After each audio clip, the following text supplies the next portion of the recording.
going to talk about why this house is a good flip and why it is not a good flip. But before I get to that, I have some other business to get to. Either on my blog or YouTube channel, someone made the comment that this looks like the house from Married with Children. If you're a millennial, you probably don't know what the heck I'm talking about, but if you're older than 30, or if you're our age, which I won't say, you might. Let's see if there is any truth to that rumor. Yeah, I don't know.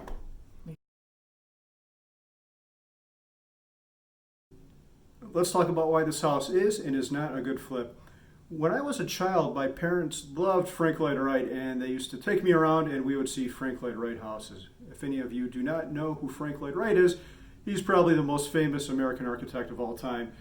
The greatest example of his architecture is probably Falling Water in Pennsylvania.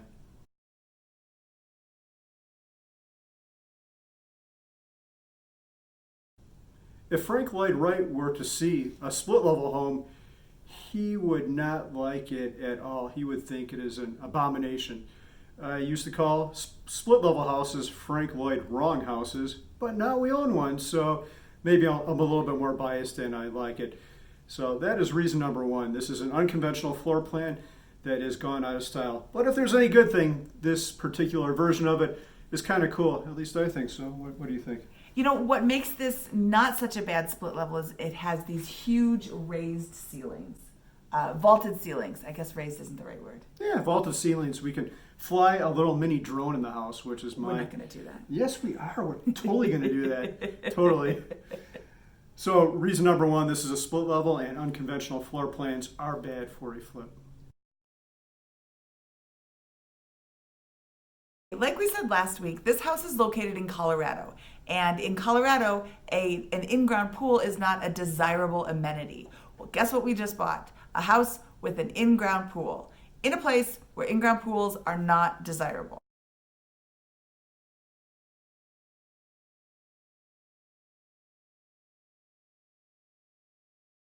It's not like in California or in Florida where everybody has a pool, and in fact, not having a pool is a ding. This place sat on the market for a long time for many reasons, but mostly because of the pool. And not only does the pool make it a bad flip, it also makes it a bad rental because it increases the amount of liability that the landlord would have. So literally nobody was buying this house. We cannot do anything about the split level, but we can do something about the pool. So our plan is to keep the pool if the girls enjoy it, and then when we get ready to sell the house, I'll rent a jackhammer for a couple days and pay a dump truck to come in with a big load of dirt and take out the pool. So that is our plan for that. In the meantime, pool party in 8 months. Bring your own towel. And beer. We don't have enough beer to go around. Sorry. I like porters and stouts even in the summer. Yeah, no pale ales. Anyway. Bring both. Okay, so yeah, anyway, there are some things that make this a good flip. Just because it's a less than desirable floor plan with a less than desirable amenity doesn't mean that we were willing to write it off completely. Yeah, reason number one why this house is a great flip is because of the price. We had been researching this neighborhood for a couple of years, and it's an interesting mix of homes. Some are cookie cutters, so the same model is duplicated, and then there's a bunch of custom homes. So the cookie cutters were the ones that interested us most because it's easy to get a fair price on it. If you've seen the same model for sale 4 times, you know whether or not you're getting a good value on the house. So we had seen 3 examples of this house previous to buying this one. The first one was in very nice condition, but not quite as big. We have a bonus room and a bonus bathroom. More toilets are always good. But that's the one with the carpet, so that part isn't so good. But we'll take out the carpet. Anyway, I'm getting distracted. So this house is bigger than the $600,000 one, but that one was super nice. It was really in really great shape. And the funny thing is that one is right down the street from us. The second house we saw went for $500,000, and that one was in okay shape, but it was on a busy street. Our house is on a closed street, so no one goes down our street unless they live here, which is really good.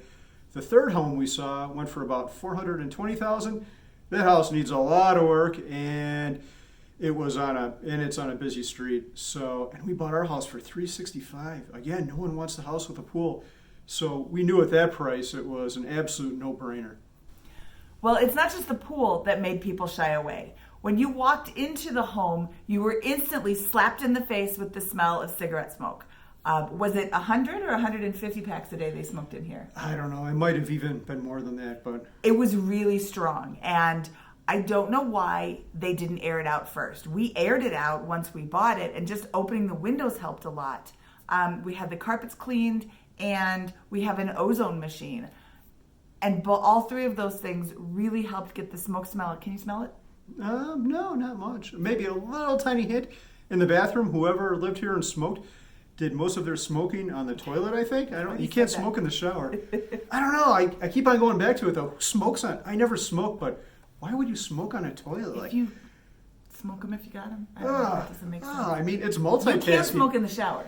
You just... Really? How do you do that? Well, I never did it. I'm just saying you could. Okay. If you really tried, maybe you put it up like this. I don't know. I like to read on the toilet. I'm all for multitasking. This is not the toilet episode. Okay, sorry. Well, we got for cheap Okay. too because of the carpet around the toilet. Okay, no more toilet. This property, despite being this disgusting smell and the pool that nobody wants, it's all cosmetic work. The kitchen is ugly, but it's not broken foundations. The windows need to be replaced, but there's no meth in the house. It's just cosmetic fixes, and we know how to do that. We've done it before. This is our 9th live-in flip. So, my 9th. It's only his 8th. Sorry. Really? Oh, wow. Boy, time goes by fast. 8. I had Carol's dream. Oh, that's right. Okay. So, reason number 2 that it's a good flip is because all the work is within our skill level. It's all cosmetic stuff that we can fix. Yep. And we'll be starting very soon.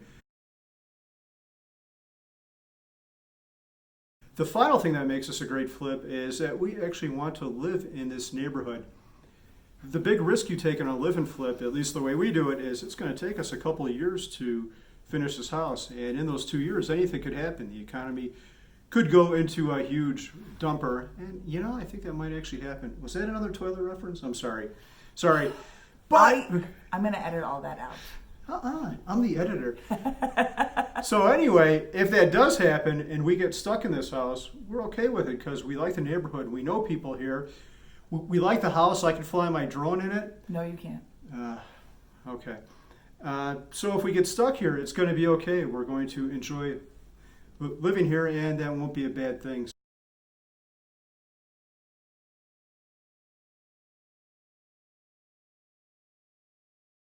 Reason number 1 why it's a bad flip is that it is a split level, and no person who appreciates architecture would approve of this floor plan, and neither would some potential home buyers whenever we go to sell this. Reason number 2 is that it has the in-ground pool. In-ground is, I think, an important distinction. If it had an above-ground pool, you could just cut the side and get rid of it. But this one is going to take, like he said, a jackhammer and a significant amount of fill dirt once we're done with it. But still, we can use it while we live here because our daughters are super excited about the pool. Reason number 1 why this is a good flip is that we bought it at the right price. We've seen the best example of this house go for $600,000, and we bought it for $365,000. We can make this one look like the $600,000 house for under $100,000. No problem. And the reason we can do that is because it's all cosmetic fixes. We know how to do a new kitchen. We know how to do 4 new bathrooms. I guess we're building a bathroom downstairs. Yeah, We've never finished off a basement before. That'll be fun. Yeah, it will be fun. All new windows. Not excited about that at all. I mean, I'm excited to get them, but I'm not excited to do them. They're heavy. Yeah. And the final reason is we want to live in this neighborhood. If we get stuck in this house for any reason, we're happy to be here. And a little bonus reason is we've got these big ceilings. I think we'll need to buy a drone to accurately document the flip for the viewers here. We need that. Okay, no drone. No drone. But I was just looking as we're recording this video. Look right here. See this big empty space back here? Wouldn't a dinosaur head look amazing there? Ooh, a dinosaur head. Instead of a moose head or a deer head, a dinosaur skull, like Sue from the museum in Chicago. But that would cost like $1 million, and then all Get the fake one. Yeah, a fake one would probably still be expensive. Does anyone know how to make I'm rich. A fake but realistic looking dinosaur skull? That'd be awesome. It could almost be life size with all that room there. Well, they do like resin casts. Okay. Yeah, okay. If you know where we can get a resin cast dinosaur head, hit us up at Mr. 1500 at 1500days.com or Mrs. 1500 at 1500days.com because we're very clever with our email titles.